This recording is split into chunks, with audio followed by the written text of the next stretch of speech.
International, and he's currently in several countries. Began in the UK, but now he's in all different countries, spanning America, South Africa, Europe, and I'm sure he'll tell us a little bit more about that. But why don't we welcome Matt as he comes.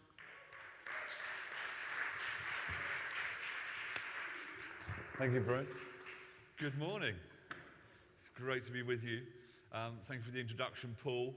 I'm one of those unusual creatures that's bivocational. Has anybody heard that phrase before? So I run an NGO and I run a business. The NGO is called Cinnamon International, Cinnamon Network International. We started it here in the UK to help activate and resource local churches to make a transforming difference in their community. And I've pioneered it and founded it here. And then we began to be asked to start it in other countries. And as Paul mentioned, in the US, South Africa, Netherlands, this year in Australia, Denmark, Albania. And we're receiving invitations constantly from other countries who want to start this, because there's a sense that the time is now for the church not only to preach, but to practice what it preaches in the community, to demonstrate faith in action. Because the credibility and the relevance of the church has never been more questioned in our society and in our world. And the most powerful apologetic in that kind of context is actually faith demonstrated in practical action. And that's where Victory Outreach was born, in that practical, hands-on, let's help people who are absolutely wrecked and stuck, and let's see Jesus turn their lives around. And that's what Cinnamon Network's passionate about. I also run I call it a boutique business. That's code for small. But it sounds nicer, doesn't it? I run a boutique business called Relationology International. And I'd like to tell you a little bit more about it this morning, because today's focused about business. But in terms of providing a context and a framework for today, I just wanted to mention to you that I am often encouraged to give up my business and do my ministry. People say to me, why are you still doing relationology? You've got this amazing NGO, this amazing ministry called Cinnamon Network that's growing globally. Why don't you just dump the business and focus on that? But not everybody says that, but some. But what those people don't understand, for me, is that relationology is as much my calling as cinnamon. And that relationology is as much my ministry as Cinnamon Network International is. Because for me, one isn't sacred and the other secular, but they're both sacred callings through which I can worship God and see the kingdom of God come. One I do explicitly in Jesus' name, and one I do in Jesus' name under my breath. But nonetheless, it is building the kingdom in the marketplace. And its value isn't based upon the fact that maybe I can give a bit more money to the church through that, or I reach lots of people who aren't Christians and I can invite them to the church. That's not where the value comes from. The value comes in the work itself. My work in relationology actually is valuable. It has value in and of itself. And of course it exposes me to lots of people and enables me to generate a little bit of extra money that I can't in the ministry. But that's not where the value comes from. So the purpose of business isn't so you can give more money away, and isn't so you can just invite more people to church. It's far more profound and transformational than that. And those are some of the things that I think we're going to explore together this morning. Isn't that right, Paul? So I just wanted to provide that as a framework for what this series of Horizon events and programs are about. This is about recognizing people, not in the secular world. It's about recognizing God's people in the sacred world. There's nothing secular. Well, the only thing that's secular is sin. And if it's sin, call it sin. But something isn't secular because it's outside the church. Your work in business is sacred. And I just want to declare that over you this morning. Whether you're in business or aspire to be in business, accept God's word to you that you are doing holy work. And there is nothing second-rate or second-class about your call to full-time ministry. It just happens to be in business rather than as a pastor. And that is cool. That is great. And so for me, both aspects of what I do are my sacred calling and the work, the sacred work that God has asked me to do. So whatever it is you do, see it as something that is sacred. Never, ever, ever call it secular, because that's a heresy. It may be sin, but it is not secular. So I'm often asked, Matt, where does relationology come from? It's a rather unusual word. It doesn't appear in the dictionary. What does it mean?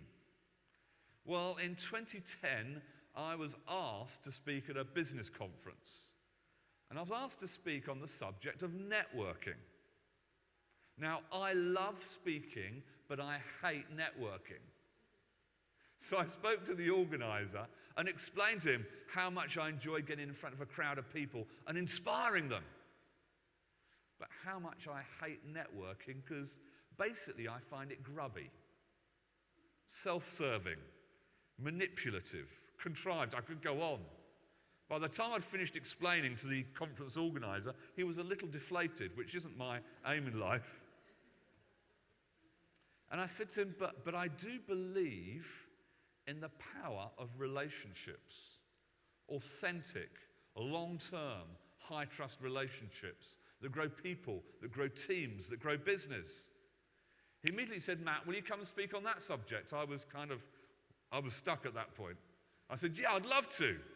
But I didn't want to become known as the anti-networking guy. It's always bad to be defined by what you're not, isn't it? So I thought, what do I call this?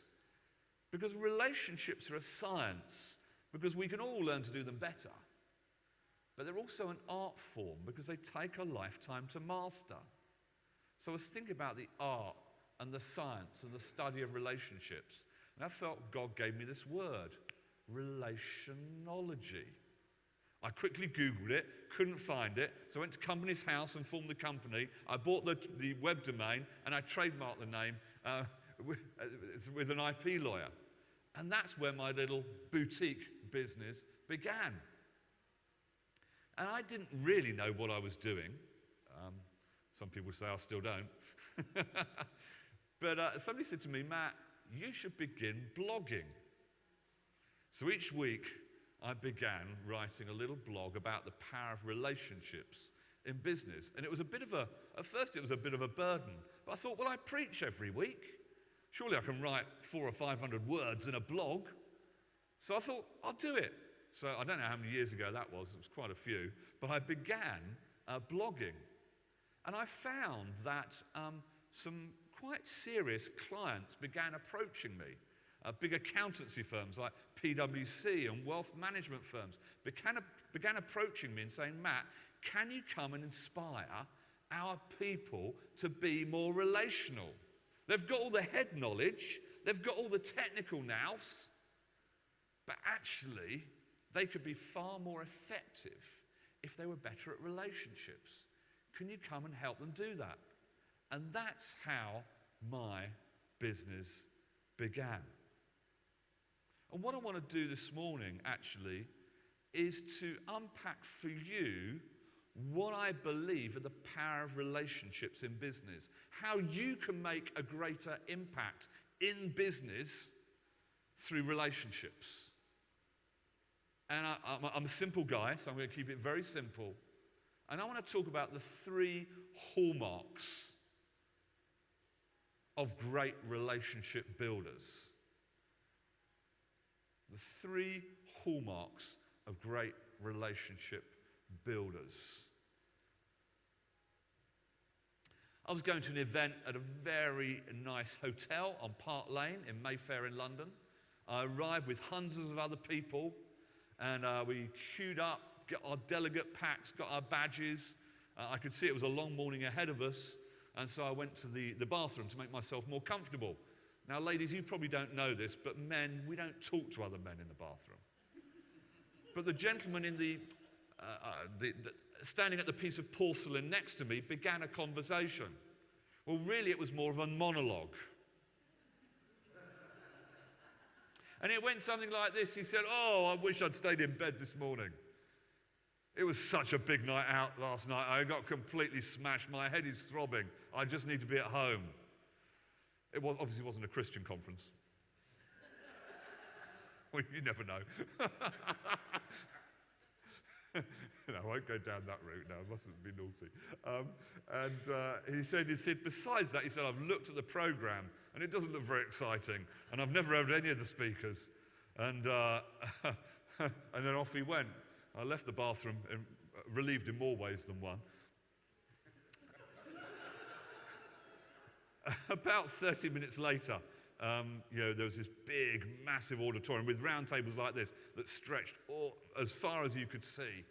And as the MC stood on the platform and announced the first keynote speaker, I stood at my table at the back and walked to the podium and stood on the stage, and there was one gentleman in the audience whose head fell in his hands. Paul, just to reassure you, this didn't happen here this morning. He was the first person to come and chat to me in the break. And he said to me, "Matt," he said, I remember the words to this day, he said, "Matt, I'm so sorry I didn't know who you were. I'm so sorry I didn't know who you were." I just want to say to you, if it matters who a person is, we have an authenticity problem. We have an authenticity problem. My friend Fiona is an executive in a business. She's often involved at the final stages of the recruiting process. HR had picked 3 candidates who she was scheduled to interview that week. And on the day of the interview, she completed the interviews, and one of the candidates was clearly not appropriate for the role. And she was left with 2 candidates and CVs, little photos on the front, and she couldn't choose between the candidates. So she took the 2 CVs with the little photographs stapled to the front, and she went down to the front of the office where she worked, and she spoke to her friend who was the receptionist, and she put the 2 CVs on the desk, and she said to her, "How did these 2 people treat you on the way into and on the way out of the building this morning?" And the feedback the receptionist gave her determined who got the job.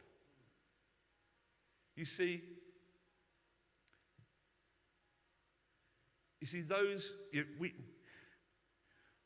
we don't always, how we treat, this is how I want to put it, how we treat those people who we think can do nothing for us is the greatest test of our authenticity.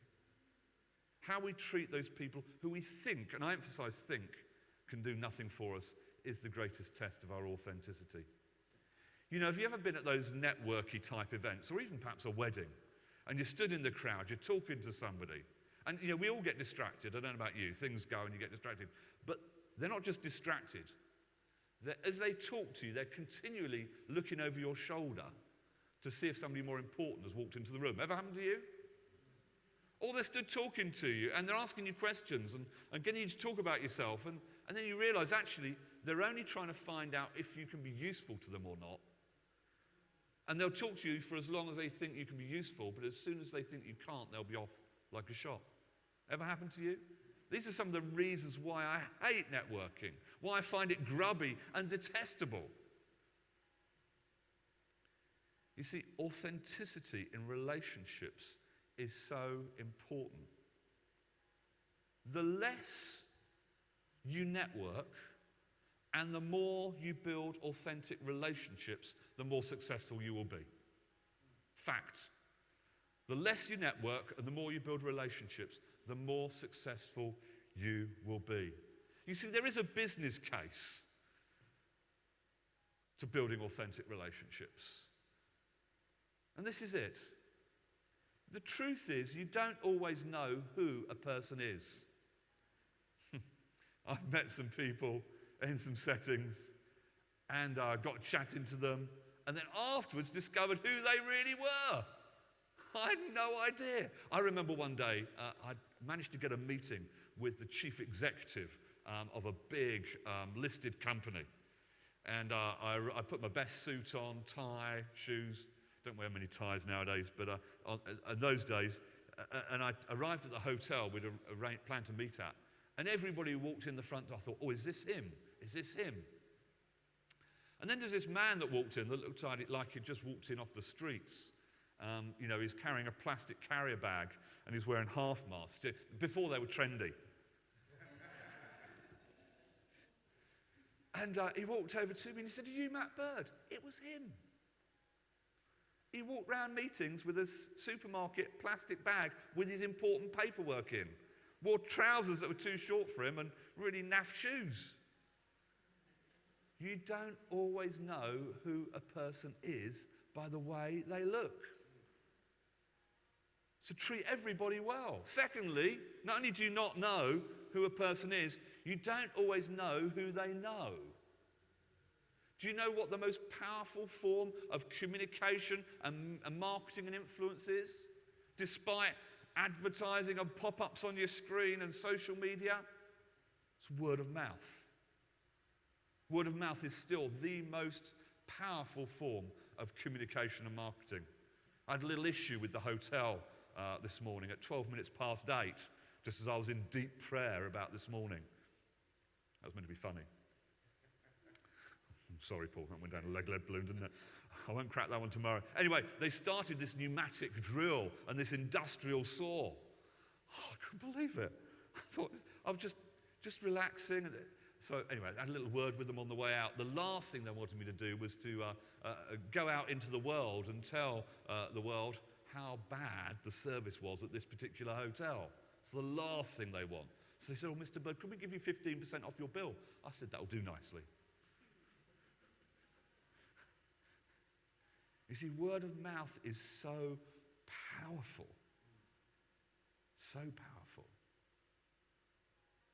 So, whilst we don't always know who a person is, we do not know who a person knows and who they will talk to.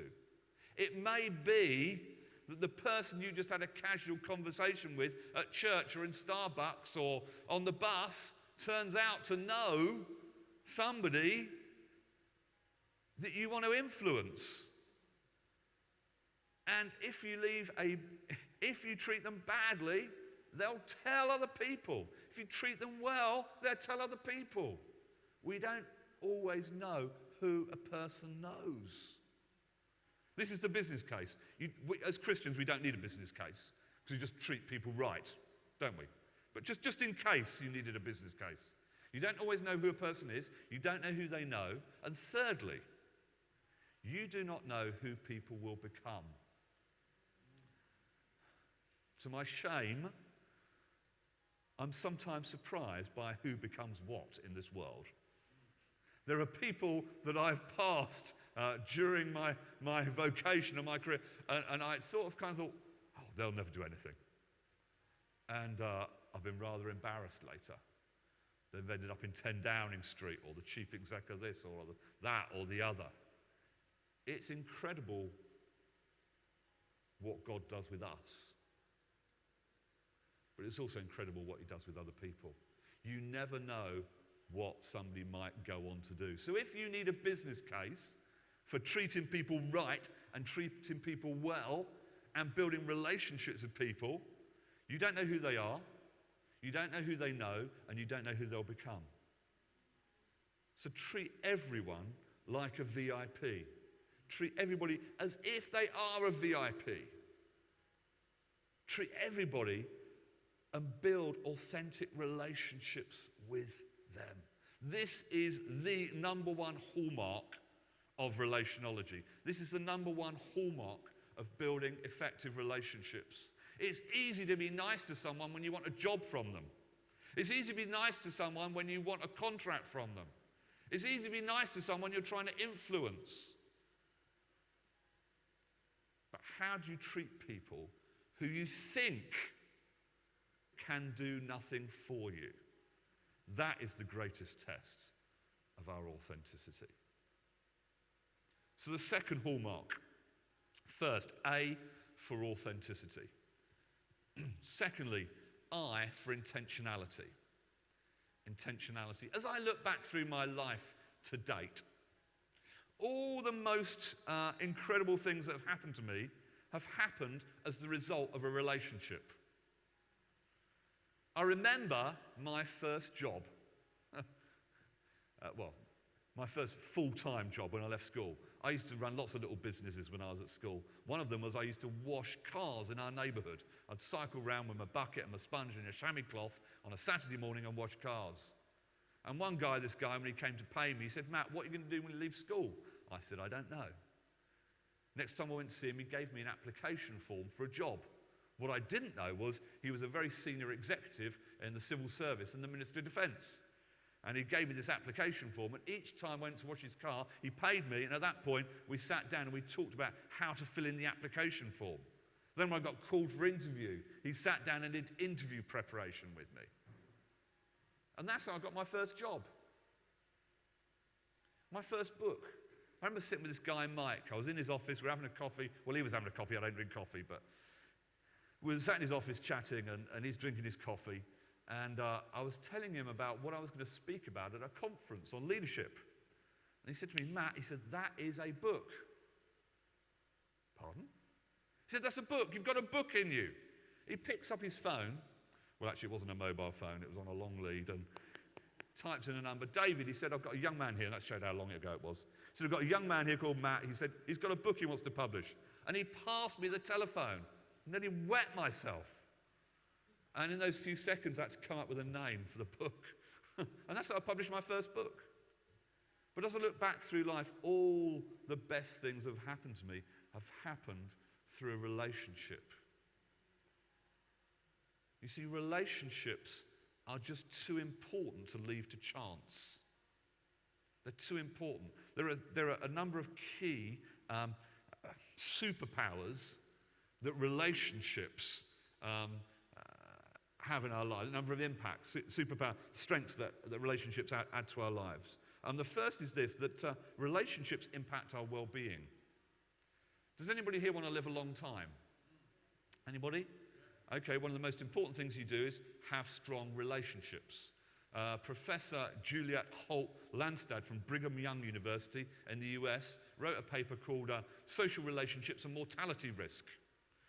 One of the popular anecdotes, which some of you may have heard of, but this is where it comes from, says that prolonged social isolation is worse for your health than smoking 15 cigarettes a day. Have you heard that in mental health papers? That's where it comes from. Actually, prolonged social isolation increases the incidence of death. Google it, read the paper, read the executive summary. Actually, relationships impact your longevity of life. At Harvard have been running one of the longest longitudinal studies in history. It's called the Harvard Study of Adult Development. The fourth director of studies, Professor Robert Waldinger, he concluded an aspect of his research, and he said, the quality of your relationships at 50 years old is the greatest indicator of your health at 80 years old. The quality of your relationships at 50 is the greatest indicator of your health at 80. Relationships have a massive impact on our well-being and our health. So if you want to live long, want to live happy, want to live well, nurture relationships. Be proactive about relationships. Be intentional about relationships. So relationships impact our well-being. Secondly, relationships actually create opportunities for us. Professor Mark Granovetter from Stanford University in the US did research around getting jobs.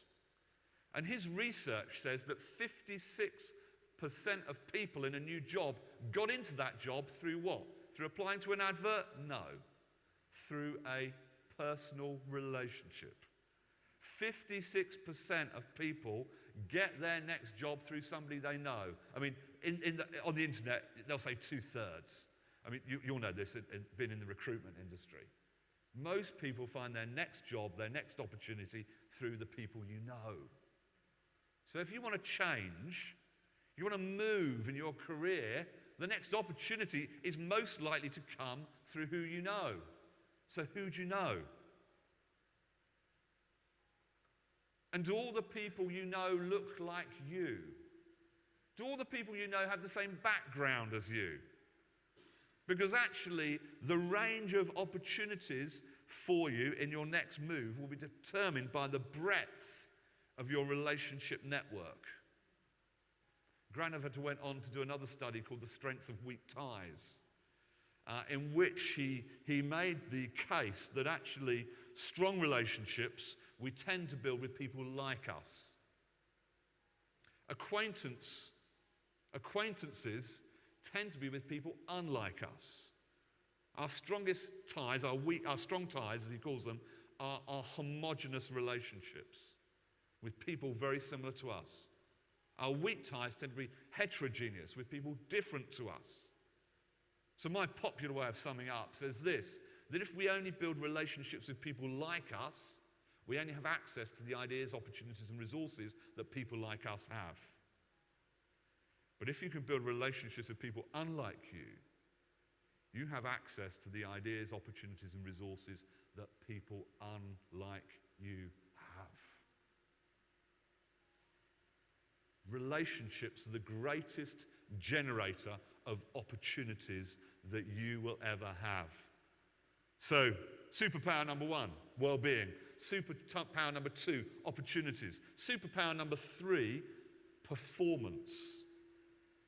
I've worked in some massive organizations. I was given a keynote for the Federal Reserve Bank in the US, and they described themselves as a system. You see, systems fundamentally don't work. It's actually relationships that make systems work. You can have all the policies, all the procedures, all the systems you like. But actually, the only way to get something done is through a relationship.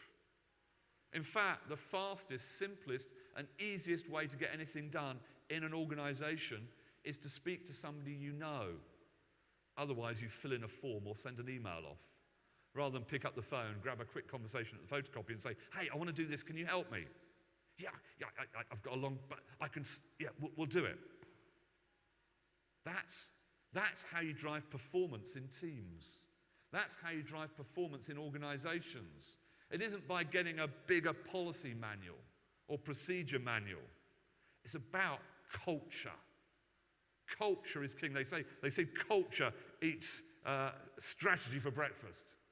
Doesn't matter what structure and strategy you put in place. It's actually the culture of an entity, of an organization or a network that determines its performance. Because it's all about the human interaction and the human connection. So the third superpower is high performance. Well-being, opportunity, performance. So can you see, relationships are too important to you and too important to me to be casual about them. They're too important to leave to chance. So let me ask you a question. How many of you have a relational strategy? 1, 2, great. At break, I'd love to hear what they are. I have a relational system. I don't want you to leave here today without a relational strategy. Relationships are too important for you to be accidental about them. Whatever it is you're trying to do, the success of what you do will be in a major part dependent on your ability to build relationships. So let me tell you what my strategy is. Okay? And if you like it, you can keep it, put your name on it. Sound all right? If you think you can improve it, come and see me in the break, because I want to learn from you. But here's mine, very simple. 3 aspects to my strategy. This is all about being intentional in relationships. Firstly, I collect relationships. Secondly, I keep relationships. Thirdly, I grow relationships. Collect, keep, grow. How simple is that? If you were in business development, you might call it client acquisition, client retention, client development, but we don't need all those words. You're collecting, keeping and growing clients. You're collecting, keeping and growing relationships. You're collecting, keeping and growing people. Collecting people. Some of you here will feel overwhelmed about walking into a room of strangers, even a room of people where you know most people. You'll find it quite exhausting, even the thought of it. And I just want to say that's okay. Others of you think a room of people, whoa, off we go. Now, those people who don't thrive on a room of people, it doesn't matter. While all those other people flit around the room giving out business cards like they're confetti, all you need to do to make going to something successful for you is to make one new relationship. One new meaningful relationship. You might, okay, the party animals here, you might talk to dozens of people. But to make it worthwhile for you, it's connecting with one new meaningful relationship. So don't feel overwhelmed. Every time you go to something, say, okay, Christian audience, okay, God, who is the person you want to connect me with today? And build a relational ecosystem, one person at a time. So don't feel overwhelmed. Take the pressure off yourself. Forget networking. Just make one authentic connection. And that's how I collect relationships. Everywhere I go and everything I do, I know I can't make friends with everybody, but I'm trying to be friendly to everybody. But I'm looking for one meaningful connection. So that's how I collect. I mean, there's lots of other aspects to it, which you can look at in my books, but that's one aspect. Secondly, I keep relationships. So it's no good just going out there and meeting lots of new people and putting them in your little black book. It's not going to go very far. You actually need to find ways of keeping your relationships alive. One of the biggest questions I get asked is, Matt, how do I keep in contact with everybody I know? Well, the truth is, you can't have the same relationship with everybody you know, so be realistic. The Harvard Business Review asked me to write for them about this very subject. I suggested applying the 80-20 rule, the Pareto's principle, so that an Italian economist noticed in his garden that 20% of the pea pods had 80% of the peas. Curious. And they started looking at who owns the land in Italy. 20% of the population own 80% of the land. You look at a business, a revenue. Actually, normally 80% of the revenue comes from 20% of the clients. You take a charity, 80% of the donations come from 20% of the donors. It's just this rule of thumb. So, you see, the networker would say, well, actually, I'll only keep relationships with people who can help me. But that's not why we're here. So I suggested in this article I wrote that we apply the 80-20 rule, that we identify the minority of relationships that produce the greatest results for our business, and we prioritize those. But we always keep back some of our energy for people who we think can do nothing for us. This is what distinguishes authentic relationship building from networking. Networkers only give time, energy, and resources to people who can help them. Authentic relationship builders keep something back to give to the majority of people who, at this time, it appears can't do anything for them. So you divide your time, energy, and resources and put 80% of yourself into 20% of your relationships. But you keep 20% of your time, energy, and resources for 80% of your relationships. You have to differentiate your relationships. I fly BA a lot. I took 100 flights with them last year. And they treat me a little bit differently. You know, you walk into the airport, and I don't fly first class, but because I fly with them a lot, every time, whatever cabin I'm in, I go through first class check-in. So rather than queue, I step behind this little screen, there's a line of people waiting to check you in. I go straight through to the first class lounge, get a lovely hot meal. I can take 3 cases of 32 kilograms rather than 2 of 23. I'm first on the plane to get my luggage in there. I get upgrades. They look after me because I spend more with them than many of their customers. And maybe you're sitting there thinking, well, Jesus wouldn't do that, would he? Well, I think he did. Did Jesus have a favourite? According to the favourite, he did. According to John's Gospel, he had a beloved disciple. And then there were the 3, Peter, James, and John, who Jesus took with him to special places. Transfiguration. And other profound moments in his life and vocation. And then there were the 12. And then there were the 72. And then there were the thousands. You see, even Jesus couldn't have the same relationship with everybody he knew. He had to differentiate his relationships. And then he'd retreat into the mountains just with his Father. So if Jesus had to, what makes you any different? Be friendly with everybody, but you can't be friends with everybody. So keep your relationships alive, and the only way you can keep them alive is to differentiate, just as Jesus did. So collect, keep, and grow. Collect people, keep people, and grow. With that 20% of people that you identify, grow those relationships. Get beyond the professionalism of the relationship. Be vulnerable with those people. Be real with those people. Don't just talk business with those people. Speak to them about your hopes and your dreams. Speak to them about the things that make you happy and the things that make you sad. Talk to them about your greatest fears. Talk to them about your greatest hopes. Get beyond the veneer into the reality of the grit of human relationships. This is what I help the top bankers do, the top accountants, the top actuaries, the top wealth managers.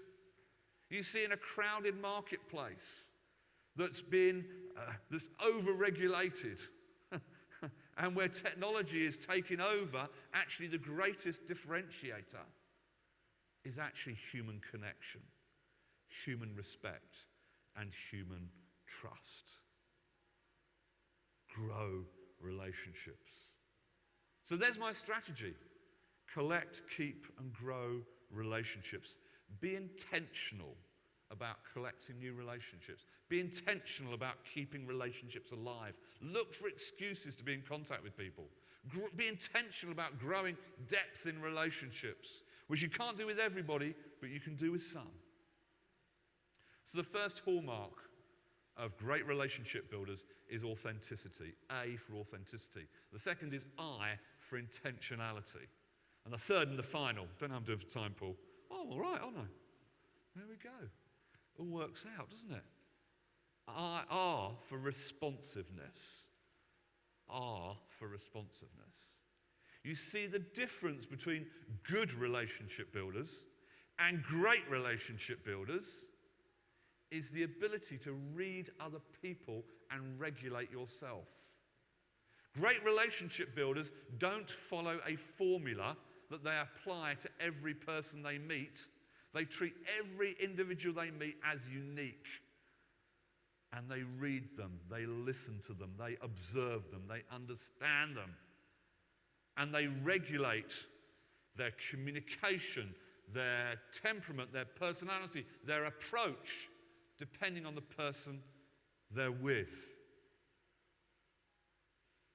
Did you ever hear the saying that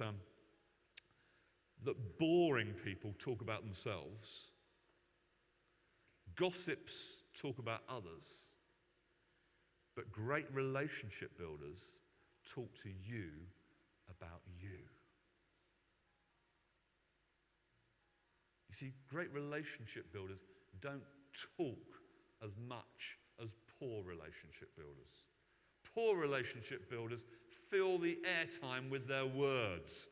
Great relationship builders will listen, will inquire, will be genuinely interested in other people.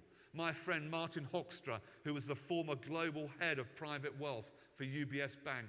He said to me, in my career, Matt, the most effective relationship builders were those people who spoke the least minutes per hour.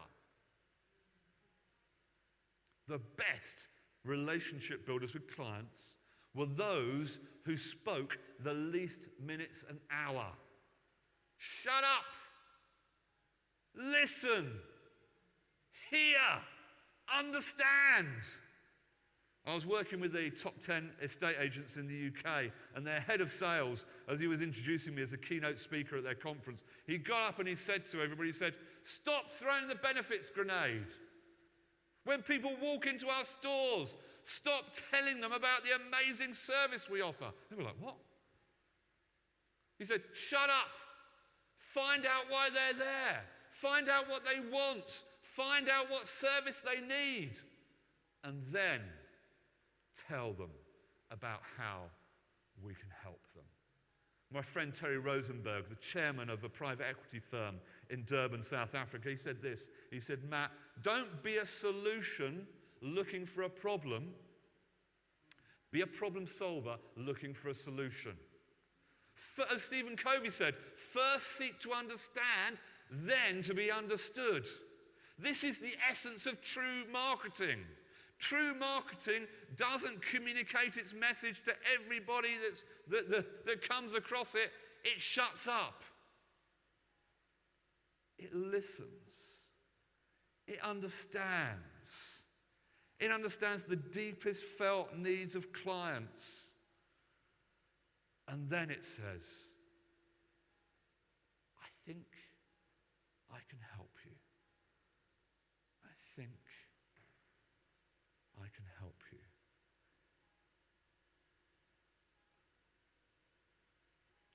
Sometimes someone's got a different temperament and personality to us. My wife, Esther, she loves staying at home. She doesn't like going out. She comes out a couple of times a year, she'll come out with me to a work thing. I love going out. So when I go out with my best friend Wayne, I turn the volume up. But when I'm at home with my wife, I have to remember to turn the volume down. You see, it's about reading other people and regulating yourself. Have you ever found you become fast friends with some people and other people don't want to let you in? Have you ever taken that personally? It's not personal. Some people make friends with everybody they meet. And you become, it's an American phrase, isn't it? You become fast friends. And you're straight in through the door, you're best buddies within an hour. Other people, you chat to them for a couple of hours and still feel about there. It's actually not about you. It's about their temperament and their personality. You see, some people have lots of friendships that don't go that deep. And other people have a few friendships that go really deep. So of course you can make fast friends with one type, and the other type it feels like they're not letting you in the door. It's not personal. Well, not about you personally, it's about them personally. They will let you in slowly. It will take months and years to build mutual respect and trust in that relationship. You see, we need to read other people and regulate ourselves. You know, if you're working internationally, you need to acknowledge that there are cultural differences. I remember being in South Africa one of the first times, and they talked about circles and robots. What the are you on about? Basically, a circle is a roundabout and a robot's a traffic light. You know, culturally, words mean different things in different contexts. You know, if you go to Asia, the way they give out a business card, it's like I haven't got one in my pocket. It's like giving out a gold plaque. I was at a lunch this week and somebody gave me a business card and he was an Englishman. He gave it to me like that. I said, have you lived in Asia? He said, yeah, how do you know? I said, because of the way you gave your business card. Don't fold it up and put it in your back pocket.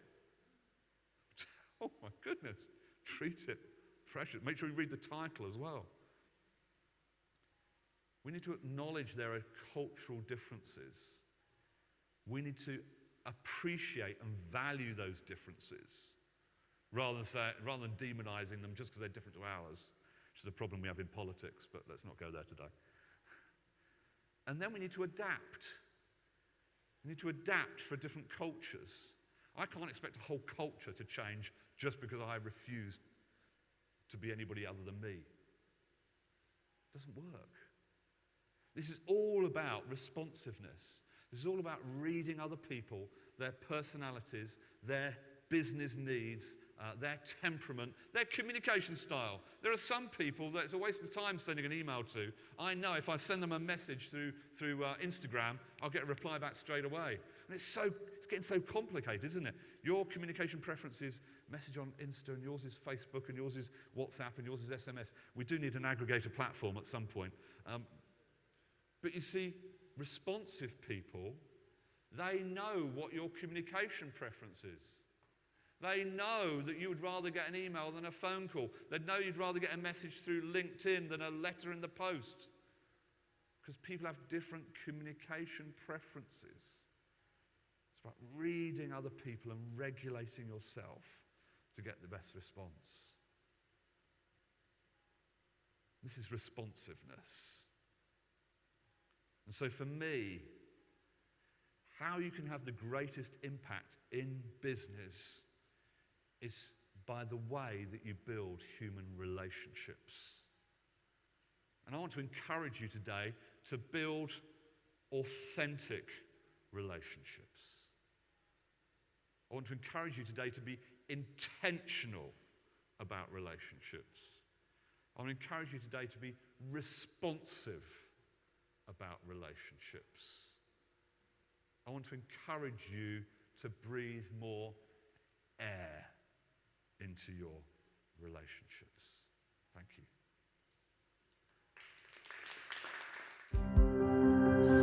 Victory Outreach Manchester is a family in the city, and we are here for you. Visit us every Sunday at 10 a.m. and 12 p.m, or go to vomanchester.org for more information.